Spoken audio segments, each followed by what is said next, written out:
começou nesse edifício Tiradentes, no andar elevado, com 3 salas, depois 4 salas, né?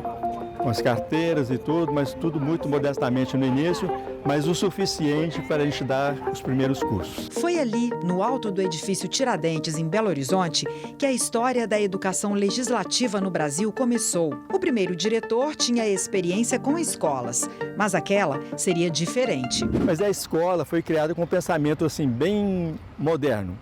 Em vez dessas estruturas pesadas, cheias de normas, de legislação, etc., que a gente vê nas universidades, por exemplo, nós pensamos numa escola ágil, né? Há uma demanda, por exemplo, num determinado setor. Temos gente para atender aquela demanda em matéria de ensino? Não. Então vamos procurar lá fora, vamos contratar alguém, vamos contratar um curso, vamos, digamos assim, terceirizar um curso na Universidade Federal de Minas Gerais, na Faculdade de Direito, na Faculdade de Economia. Era uma época de volta à democracia. O parlamento abria as portas para a participação popular depois de um longo tempo de ditadura. E era preciso saber como o legislativo e cidadãos poderiam conversar. A escola seria fonte de conhecimento para servidores e deputados sobre a missão que caberia a cada um. Essa demanda, ela vinha de todos os lados, porque tinha demanda por qualidade de vida, tinha demanda por segurança, por liberdade, por vida cultural, por tudo. Na verdade, todas as questões estavam para ser respondidas. Então, a questão não é nem localizar qual demanda, é qual canal através do qual essas demandas pudessem chegar ao poder. Tá certo? E o legislativo era esse canal. Ele estava se enxergando como esse canal, como o poder entre todos, o mais permeável a esse diálogo, o mais sensível, o mais próximo da população, que pudesse realmente fazer essa escuta e transformar isso em políticas públicas. A escola veio para isso, para nos capacitar a fazer isso e para refletir, chamar pessoas de fora para refletir com a gente. E agora, como que a gente faz democracia? 30 anos depois, a Escola do Legislativo de Minas tem toda uma estrutura em andamento, mas se atualiza sempre a partir das demandas.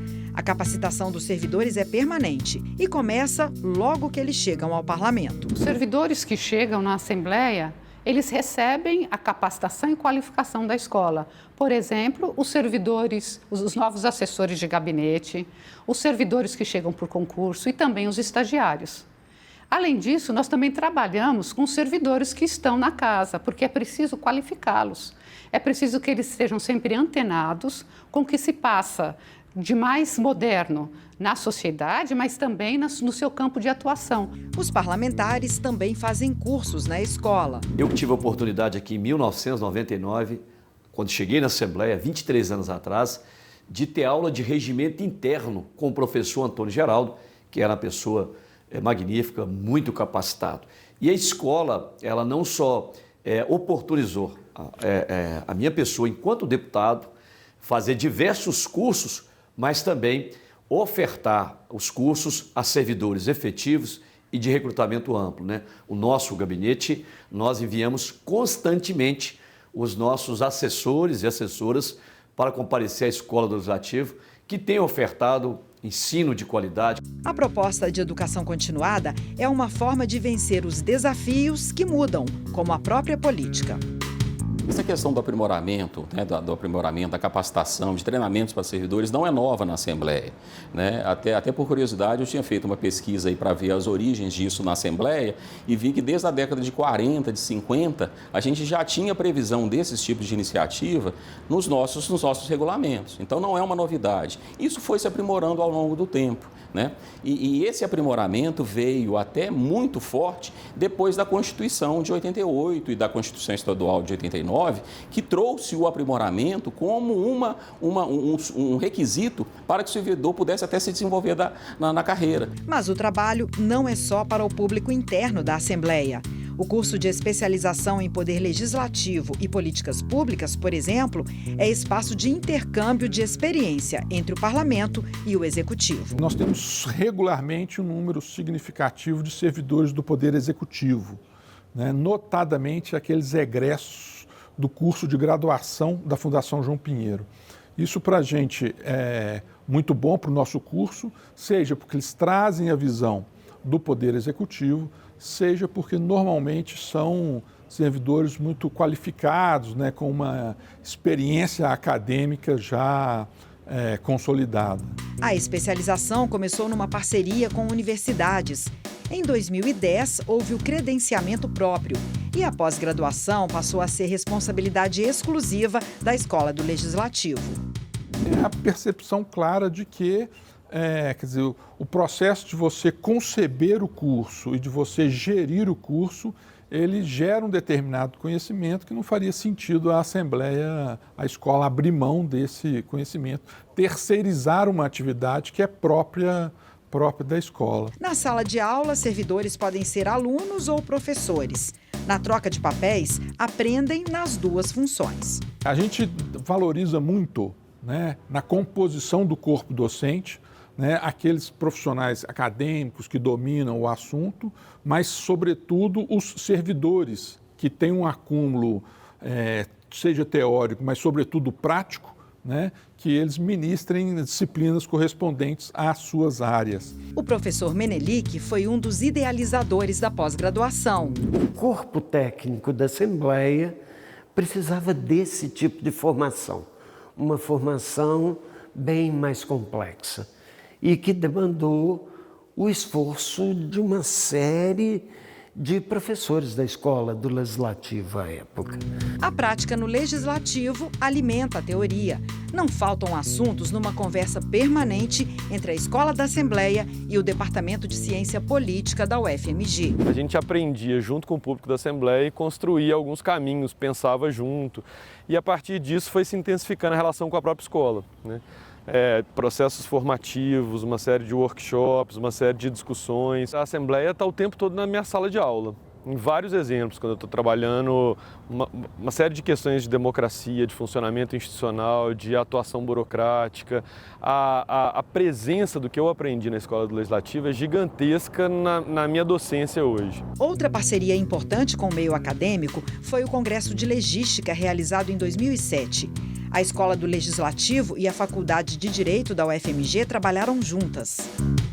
Essa parceria, ela provocou um aumento nos estudos de legislação dentro da Faculdade de Direito. E ela colocou hoje no currículo da Faculdade de Direito uma preocupação com a prática legislativa, ou seja, o processo legislativo foi acolhido de um modo bastante particular, o que é um pouco diferente do que usualmente se vê nas faculdades de direito clássicas. Ou seja, o legislativo, o parlamento, ele ganhou uma ênfase dentro do ensino, com um grupo de pesquisa consolidado, que é o Observatório, e hoje com um laboratório de tecnologia social que une direito, ciência política, ciências do Estado.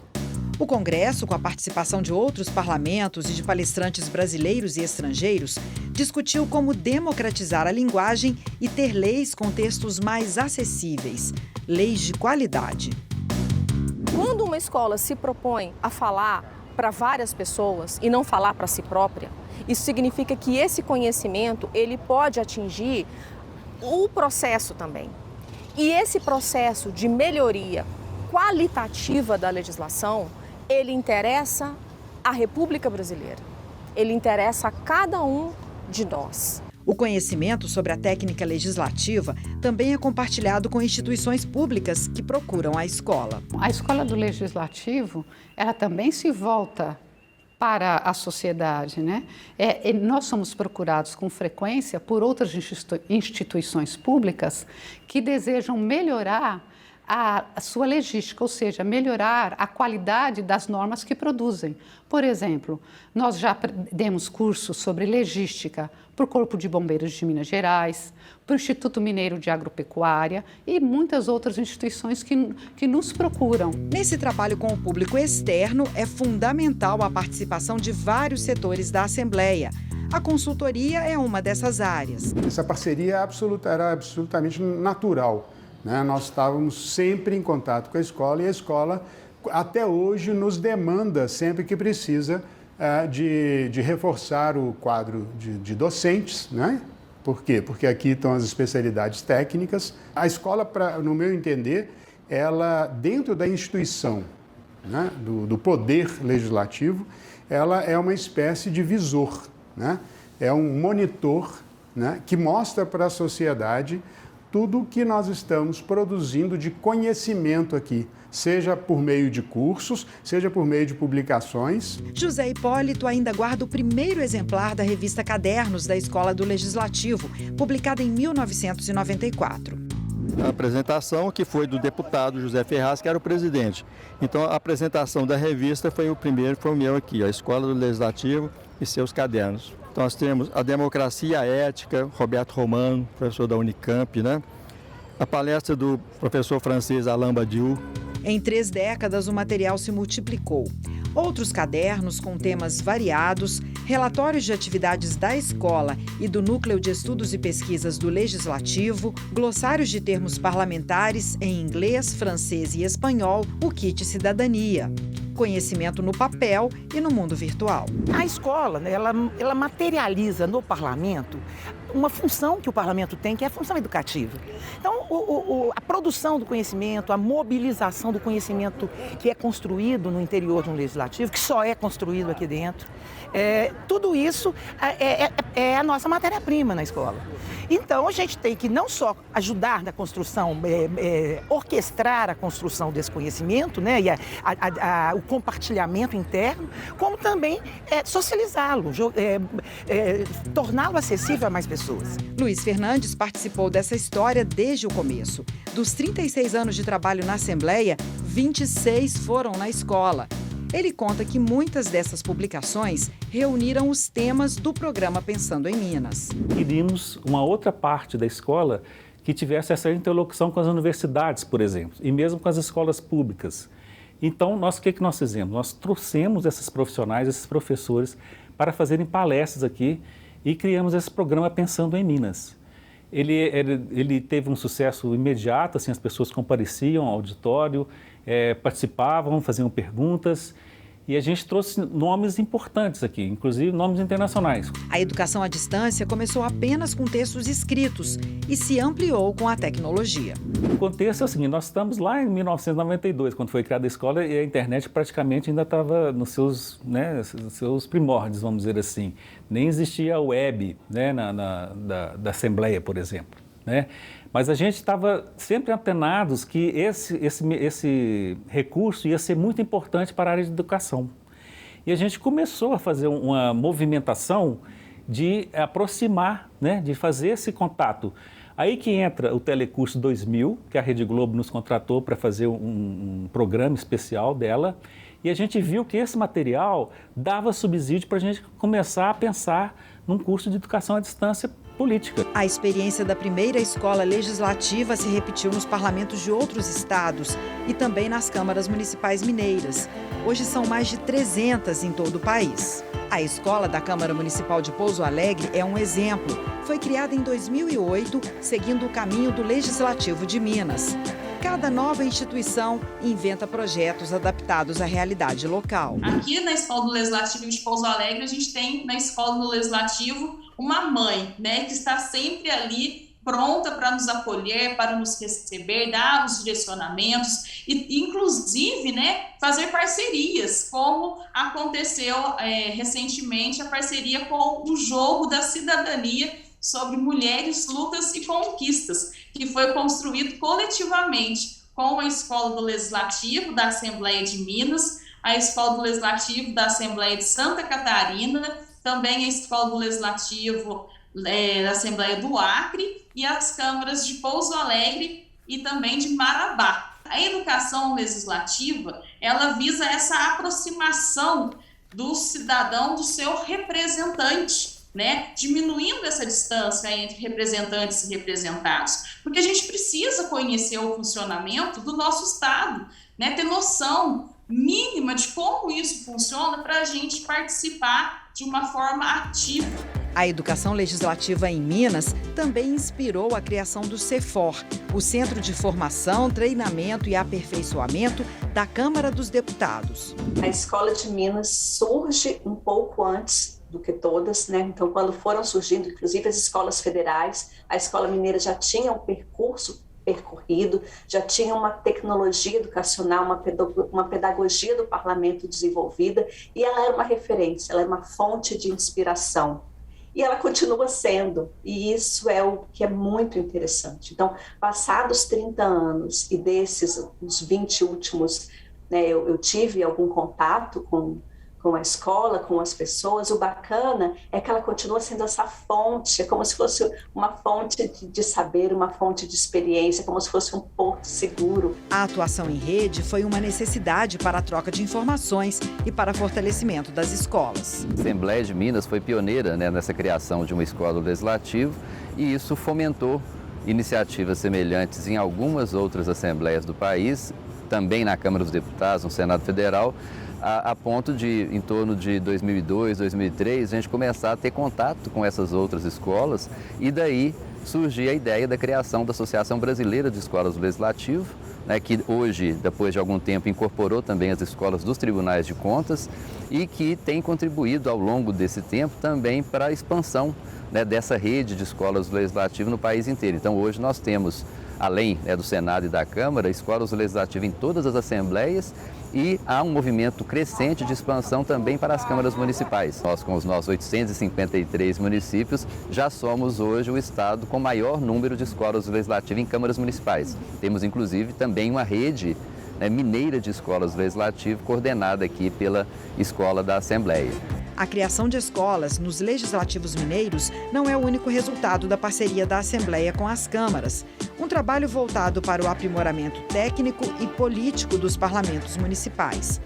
Para facilitar o acesso às informações, o Legislativo Estadual tem um centro de apoio às câmaras, o SEAC. As câmaras, elas sempre procuram a escola do Legislativo buscando formação, buscando cursos, buscando palestras. A gente desenvolve cursos à distância, no nosso ambiente à distância, e também atividades presenciais para abordar com esse público assuntos sobre o processo legislativo, sobre as funções do Poder Legislativo, o papel da Câmara Municipal, que são assuntos às vezes novos, principalmente para quem está chegando, né? Para quem se elegeu recentemente. E se de um lado a escola se preocupa com a formação do corpo técnico, de outro prepara a sociedade civil para interagir politicamente com o parlamento.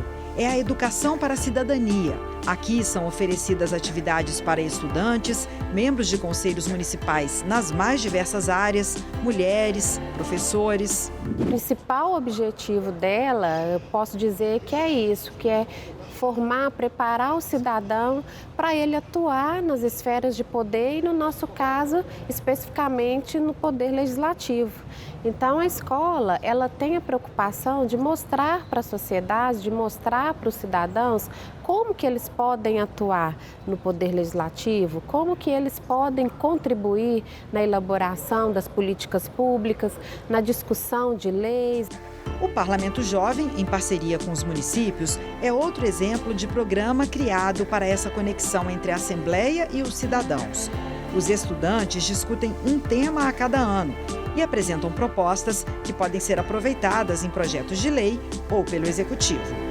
Leva para os jovens a oportunidade de conhecer o Poder Legislativo, de debater propostas que eles acham interessante levar para a melhoria, né, do seu município. O deputado André Quintão acompanhou de perto esse trabalho como presidente da Comissão de Participação Popular na Assembleia. Muitas das propostas formuladas e debatidas no Parlamento Jovem podem ser recepcionadas, acolhidas pela Comissão de Participação Popular e se tornarem requerimentos, emendas ao orçamento ou mesmo projetos de lei. Então ganha a juventude mineira, ganha o parlamento. E o jovem que participa, ele tem o protagonismo reconhecido.